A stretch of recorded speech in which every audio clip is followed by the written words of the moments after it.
அனைவருக்கும் இனிய வணக்கம்.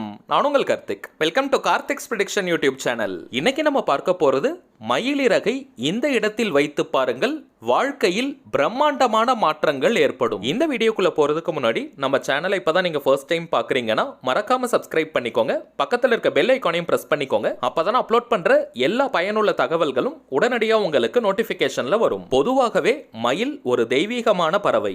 இந்து புராணங்களிலும் மயிலுக்கு முக்கியமான இடம் இருக்கு.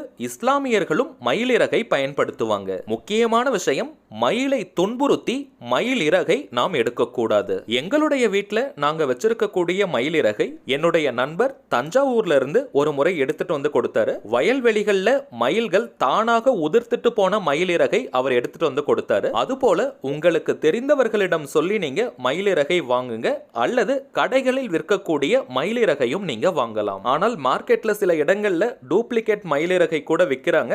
சோ நீங்க ஒரிஜினல் எங்க கிடைக்கும்னு பார்த்து அந்த இடத்துல மயிலிறகை வாங்குங்க. உங்களுக்கு தெரிந்த கடைகள் அல்லது தெரிந்த நபர்கள் கிட்ட சொல்லி மயிலிறகை நீங்க வாங்குங்க. அதுதான் உங்களுக்கு பலன்களை கொடுக்கும். டூப்ளிகேட் மயிலிறகை பயன்படுத்துறதுனால எந்த ஒரு பலன்களும் கிடைக்காது. மேலும் கடைகள்ல விற்கிறது டூப்ளிகேட்டா அல்லது ஒரிஜினலான நம்மால் கண்டுபிடிக்கிறதும் கொஞ்சம் சிரமமாக இருக்கும். சோ முடிந்த வரைக்கும் தெரிந்த கடைகள் அல்லது தெரிந்த நபர்கள் கிட்ட சொல்லி மயிலிறகை வாங்குங்க. அதே போல வீட்டில் எப்பவுமே ஒரே ஒரு மயிலிறகு இருக்கக்கூடாது. 2 அல்லது 2ற்கும் மேற்பட்ட மயிலிறகுகளை வைக்கலாம். ஒரு மயிலிறகு அப்படின்றது இப்ப நம்ம டிஸ்பிளேல தெரியுது பாருங்க, இதுதான் முழுமையான ஒரு மயிலிறகு. சோ இது போல 2 அல்லது 2ற்கும் மேற்பட்ட மயிலிறகை நாம் வைக்கணும். உடைந்து போன அல்லது சேதமடைந்த மயிலிறகுகளை பயன்படுத்தக்கூடாது. நீளமாக, அதாவது லென்த்தா இருக்கக்கூடிய மயிலிறகை தான் நாம் பயன்படுத்தணும். புராண கதைகளின்படி மயில் தோகைக்கு வண்ணங்கள் இல்லாமல் இருந்ததாக சொல்லப்படுது. ஒரு முறை ராவணனுக்கும் தேவேந்திரனுக்கும் போர் ஏற்படுது.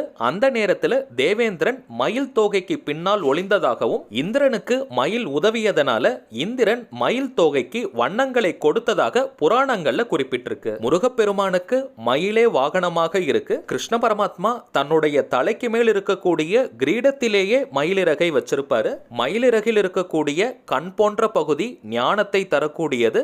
அதனால தான் கிருஷ்ண பரமாத்மா மயிலிறகை தன்னுடைய தலைக்கு மேல வச்சிருக்காரு. இந்த பூமியில சில பொருட்களுக்கு மட்டுமே தோஷம் ஏற்படாமல் இருக்கும். உதாரணத்திற்கு தர்பை புல், அந்த வரிசையில மயிலிறகும் ஒன்று. சரிங்க, இவ்வளவு மகத்துவமான மயிலிறகை வீட்டில் எந்த இடத்துல வைக்கணும், எப்படி பயன்படுத்தணும்னு பார்த்தோம்னா, பூஜை அறையில 2 மயிலிறகுகளை கட்டாயமாக வைக்கணும். தனி பூஜை அறைகள் இருக்கணும்னு அவசியம் கிடையாதுங்க.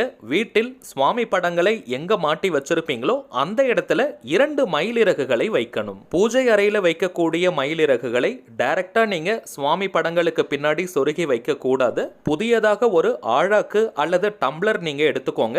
எந்த மெட்டல்ல வேணாலும் அந்த டம்ளர் இருக்கலாம். அதுல அரிசியை நிரப்பிட்டு அதுல தான் நீங்க மயிலிறகை சொருகி வைக்கணும். பச்சரிசியை தாங்க நீங்க பயன்படுத்தணும். புழுங்கல் அரிசியை பயன்படுத்த கூடாது. ஒரு டம்ளர் அல்லது ஆழாக்குல இந்த பச்சரிசியை நிரப்பிட்டு அதில் நீங்க எத்தனை மயிலிறகை வேணாலும் சொருகி வைக்கலாம். 2 மயிலிறகை தான் வைக்கணும்னு கிடையாதுங்க. நீங்க 2ற்கும் மேற்பட்ட எத்தனை மயிலிறகை வேணாலும் அந்த டம்ளர்ல நீங்க சொருகி வைக்கலாம். நிறைய மயிலிறகை நீங்க வச்சிருக்கீங்கன்னா 2-3 கிளாஸ்ல கூட பச்சரிசியை நிரப்பிட்டு அதுல நீங்க மயிலிறகுகளை கொஞ்சம் பிரிச்சு வச்சுக்கலாம். பூஜை அறையில மயிலிறகை வைப்பதனால தெய்வீக ஆற்றல்கள் அதிகரிக்கும். பாசிட்டிவான எனர்ஜி வீடு முழுவதும் பரவ ஆரம்பிக்கும். எங்களுடைய வீட்டுல நாங்க மயிலிறகை பயன்படுத்துறதுனால சொல்றேங்க, இது என்னுடைய நேரடி அனுபவம். அடுத்ததாக வீட்டின் வரவேற்பறையில, ஹால்ல கூட நீங்க மயிலிறகை வைக்கலாம். ஹால்ல இருக்கக்கூடிய சுவர்ல நீங்க ஒட்டியும் வைக்கலாம், அல்லது ஏதாவது ஒரு கார்னர்ல இந்த மயிலிறகை நீங்க சாய்த்தும் வைக்கலாம். வரவேற்பறையில மயிலிறகை வைப்பவர்கள் ஒரே ஒரு மயிலிறகை வைத்தால் கூட போதும். ஆனால் அதிகபட்சமாக எத்தனை மயிலிறகை வேணாலும் நீங்க வைக்கலாம். வீட்டினுடைய ஹால் பகுதியில, வரவேற்பறையில இந்த மயிலிறகை வைப்பதனால துஷ்ட சக்திகள் எதுவுமே நம் வீட்டிற்குள் நுழைய முடியாது. பொறாமை எண்ணங்கள், தீய எண்ணங்களுடன் யாராவது ஒரு நபர் நம்ம வீட்டுக்குள்ள வந்தாலும் கூட அவர்களுடைய அந்த கெட்ட எண்ணங்களுடைய ஆற்றல் நம்மை அண்டாது. அடுத்ததாக பெட்ரூம்ல, படுக்கை அறையில மயிலிறகை வைக்கும் பொழுது கணவன் மனைவிக்கிடையே ஒற்றுமை அதிகரிக்கும். அதே போல குடும்ப உறுப்பினர்களுடன் ஏற்பட்ட சண்டை சச்சரவுகள் விலகி குடும்பத்தில் ஒற்றுமையும் அமைதியும் ஏற்படும். பெட்ரூம்ல எந்த பகுதியில வேணாலும் நீங்க மயிலிறகை வைக்கலாம், அல்லது சுவரில் கூட நீங்க ஒட்டி வைக்கலாம். படுக்கை அறையில மயிலிறகை வைப்பவர்கள் குறைந்தபட்சம் 2 மயிலிறகை நீங்க வைக்கணும். ஒரே ஒரு மயிலிறகை பெட்ரூம்ல நீங்க வைக்க கூடாது. அடுத்ததாக பணம் வைக்கக்கூடிய இடம், அது பீரோவாக இருந்தாலும் சரி அல்லது தனியாக லாக்கர் வச்சிருந்தாலும் சரி, பணம் வைக்கக்கூடிய இடத்திற்கு பக்கத்திலேயே மயிலிறகை நீங்க வைக்கணும். பணத்தை வசியம் செய்யக்கூடிய ஆற்றல் மயிலிறகிற்கு அதிகமாக இருக்கு. வீட்டில் மட்டும்தான் இதை வைக்கணும்னு கிடையாதுங்க. தொழில் மற்றும் வியாபாரம் செய்யும் இடங்களிலும் கூட கல்லா பெட்டிக்கு பக்கத்துல இந்த மயிலிறகை நீங்க வைங்க. தொழில் மற்றும் வியாபாரம் செய்யறவங்க கட்டாயமாக நீங்க மயிலிறகுகளை பயன்படுத்துங்க. அது கண் திருஷ்டிகளை நீக்கும். வீட்டில் நகைகள் வைக்கக்கூடிய இடத்திலும் இந்த மயிலிறகை நீங்க வைக்கும் பொழுது புதிய நகைகள் வாங்குவதற்கான சந்தர்ப்பங்கள் உருவாகும். நிறைய நகைகள் சேரணும்னு நினைக்கிறவங்க மயிலிறகை நீங்க நகைகளுக்கு பக்கத்துல வைங்க. வீண் விரயங்களையும் மருத்துவ செலவுகளையும் கட்டுப்படுத்தக்கூடிய ஆற்றல் மயிலிறகிற்கு உண்டு. படிக்கிற பசங்க உங்களுடைய ஸ்டடி ரூம்ல அல்லது நீங்க வீட்ல படிக்கக்கூடிய இடத்தில் மயிலிறகை வைக்கணும். அது மனதை ஒருநிலைப்படுத்தும், படிக்கும் ஆர்வத்தை தூண்டும். மாணவர்கள் முழுமையாக இருக்கக்கூடிய மயிலிறகை உங்களுடைய பேக்ல கூட நீங்க போட்டு வச்சுக்கலாம். பாசிபிள்னா அதை நீங்க யூஸ் பண்ணுங்க. மனம் அலைபாயாமல் இருக்கும். நல்ல விஷயங்களையே மனம் சிந்திக்கும். படிப்பில் ஆர்வத்தை அதிகரிக்கும். கெட்ட கனவுகள், அமானுஷ்யமான பயங்கரமான கனவுகள் ஏற்படுறவங்க தலையணைக்கு பின்னாடி, தலகாணிக்கு பின்னாடி ஒரு மயிலிறகை நீங்க வச்சுட்டு படுங்க.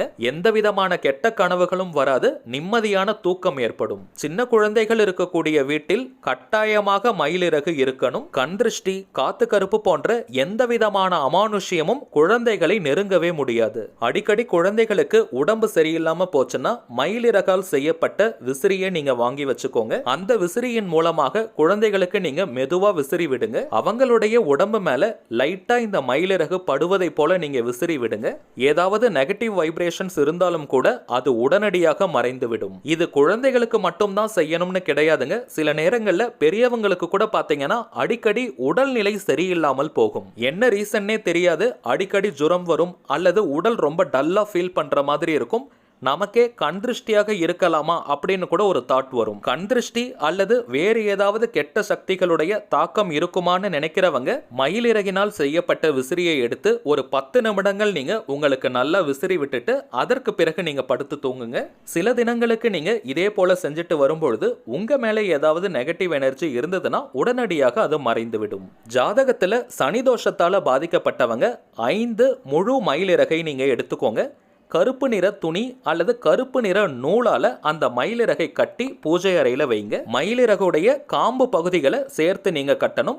5 மயிலிறகுகளை கருப்பு நூல் அல்லது சின்ன கருப்பு துணியை வச்சு நீங்க கட்டுங்க. அதை நீங்க பூஜை அறையில வைக்கணும். அதற்கு நீங்க டம்ளர்லயோ அல்லது ஆழாக்குலையோ அரிசியை பயன்படுத்தணும்னு அவசியம் கிடையாதுங்க. டைரக்டா நீங்க வைக்கலாம். அப்படி நீங்க செய்யும் பொழுது சனி பகவானால் ஏற்படும் தாக்கம் பெருமளவு குறையும். அதே போல வாஸ்து தோஷம் இருக்கிறவங்க 8 மயிலிறகை நீங்க எடுத்து அதை நீங்க வெள்ளை நிற துணி அல்லது வெள்ளை நிற நூலால் மயிலிறகின் அடிபாகம், அதாவது காம்பு பகுதிகளை சேர்த்து நீங்க கட்டி வரவேற்பறையில ஹால்ல நீங்க வைக்கலாம் அல்லது பெட்ரூம்ல நீங்க வைக்கலாம். எவ்வளவு பெரிய வாஸ்து தோஷம் இருந்தாலும் நல்ல நிவாரணம் நமக்கு கிடைக்கும். சோ நம்ம சேனலுடைய அனைத்து சப்ஸ்கிரைபர்ஸ் மற்றும் வியூவர்ஸ், நீங்க வீட்ல மயிலிறகை வாங்கி வைங்க. பணவரவில் பிரம்மாண்டமான வளர்ச்சி ஏற்படும். குடும்பத்தில் அமைதியும் ஒற்றுமையும் அதிகரிக்கும். கண் திருஷ்டி போன்ற தீய சக்திகள் அனைத்தும் உங்கள் வீட்டை விட்டு வெளியேறும். சரிங்க, அவ்வளவுதான் இந்த பதிவு. நிச்சயமா உங்களுக்கு பயனுள்ளதா இருந்திருக்கும்னு நினைக்கிறேன். மேலும் இந்த வீடியோ உங்களுக்கு பிடிச்சிருந்தா மறக்காம லைக் பண்ணுங்க. நம்ம சேனலையும் சப்ஸ்கிரைப் பண்ணிக்கோங்க. தேவைப்பட்டுச்சுன்னா